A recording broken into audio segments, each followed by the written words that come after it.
Alright boys, the old M8 call on the Manticore. The wind's coming up out here. I'll see if I can pull this off for you. We're not going to use the silver dime in this test, but you'll still get some good information here on the Manticore with the M8 coil. Actually, the Manticore in general. Talking about that 2D trace.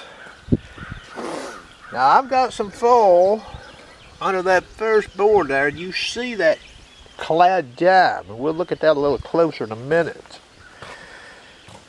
Alright, that's a zinc and penny. Let me get it up here where you see it. You see where it's reporting in that screen? Now, let me show you this here. I'm going to keep it in speed 4 for this video. 62, that's where my notches run to. Alright, you see that zinc and penny? 63. So you've got ready reference in that meter at where the number 63 is, don't you? Okay, now I'm sweeping this clad dime, and I'm going to feed down pretty close to this board to keep this coil closer to the foil that's under that first board. Remember the video I showed? The closer the Manticore is to the coil, the more it affects it. Alright.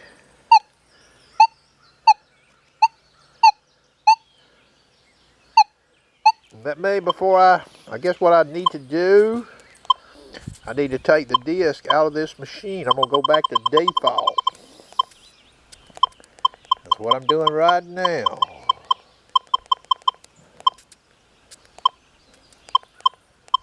Alright.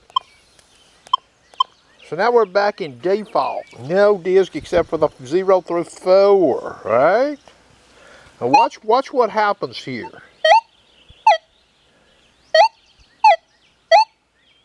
See that ID? See that ID? Now, there's a trace over there. But the trace data doesn't line up with the ID. It's higher. See, that's 64. I done showed you, and you'll see here in a minute with a disc, the trace data out there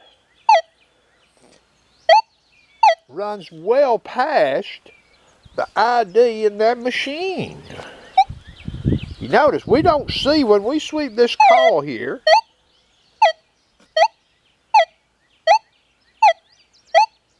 '59, '60, but out here, I've got trace right in there.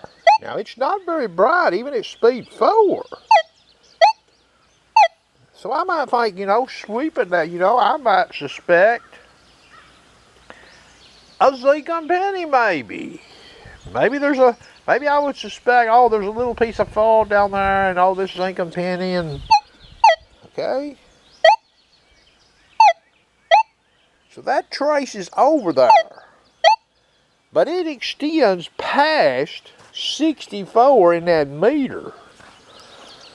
Okay, so if I didn't have that meter there, I wouldn't know that, would I? I'd be sweeping that scenario there, and if I had an Equinox with this same coil, an Equinox 800, I would be getting an ID in that meter there that might resemble zinc and penny ID, but that's all I've got.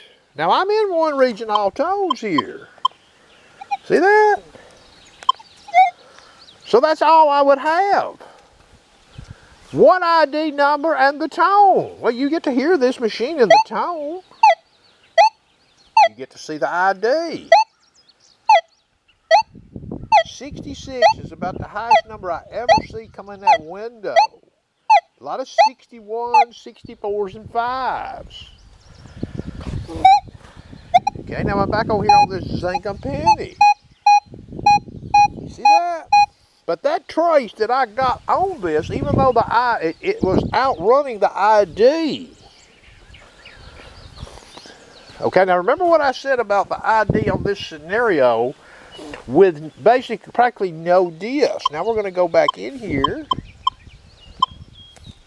and we're going to add some disc. We're going to take it up to where I had it when I turned this camera on.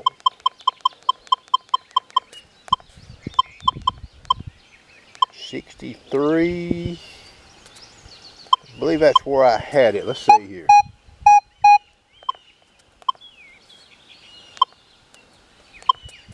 Yeah, there's 63 right there.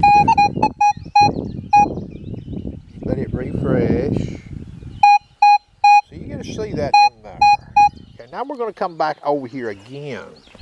What happens?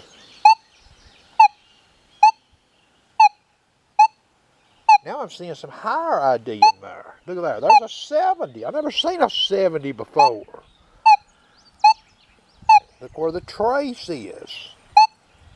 The trace is more reflective over in the 80s region. 80. Now that's a clad dime.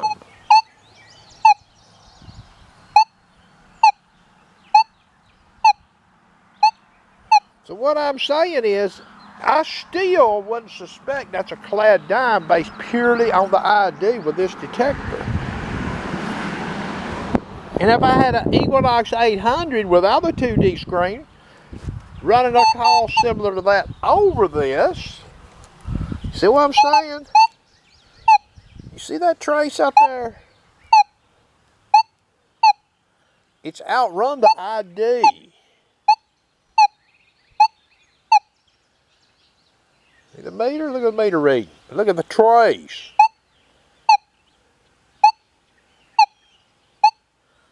So the 2D screen right here is actually giving me more data on that detecting scenario versus the numerical readout. Now, this is what, you know, this is this tone here I'm using. One region, all tones. So, I mean, could you spot, listening to this detector, can you spot necessarily from target to target 5 points of ID, tonal nuance quality? You see what that meter's doing? Let's push the disc up a little higher.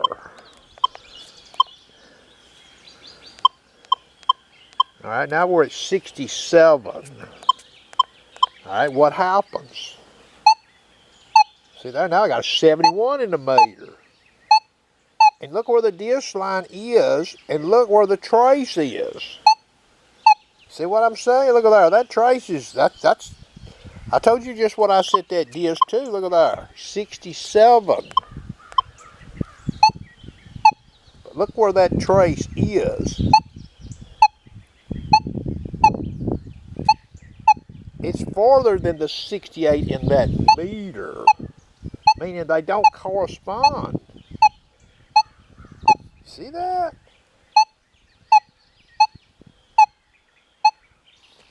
So that's giving me more data. Yeah, I do get an ID,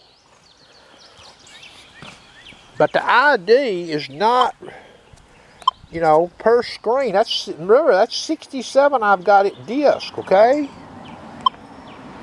67 disc. Look where that trace is. That's 67 you're looking at right there at the end of that trace. But look where that thing's at.